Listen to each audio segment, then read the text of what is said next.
Question number 12 বলেছে একটি আয়তক্ষেত্রের দৈর্ঘ্য প্রস্থের দ্বিগুণ এবং আয়তক্ষেত্রটি পরিসীমা দেওয়া আছে 48 সেন্টিমিটার, তাহলে আয়তক্ষেত্রটির ক্ষেত্রফল কত হবে। তো এই যদি একটা আমরা আয়তক্ষেত্রের চিত্র ধরি, তার প্রস্থ যদি এ ধরি তাহলে তার দৈর্ঘ্য হবে 2a, যেহেতু বলেছে আয়তক্ষেত্রের দৈর্ঘ্য প্রস্থের দ্বিগুণ। তাহলে এখানে পরিসীমা দেওয়া আছে, আয়তক্ষেত্রের পরিসীমা মানে আমরা জানি 2 ইন্টু দৈর্ঘ্য প্লাস প্রস্থ, অর্থাৎ 2 into 2a plus a is equal to value দেওয়া আছে 48 সেন্টিমিটার। তাহলে এখান থেকে 2 দিয়ে 48 কাটলে এটা পাই আমরা 24, তাহলে এদিকে যোগ করলে 3a ইজ ইকুয়াল টু হয় 24, তাহলে a ইজ ইকুয়াল টু আমরা পাবো কত 8 সেন্টিমিটার।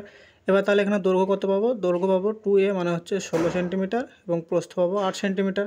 আর ক্ষেত্রফল মানে হচ্ছে আয়তক্ষেত্রের এরিয়া জানি আমরা, দৈর্ঘ্য গুণিত প্রস্থ, তাহলে এটা কত পাবো, এরিয়া সমান 16 গুণিত 8 মানে এটা হয়ে যাবে 128 সেমি স্কোয়ার হয়ে যাবে আয়তক্ষেত্রটির ক্ষেত্রফল। তাহলে এখানে অপশান নাম্বার এ হয়ে যাবে সঠিক উত্তর।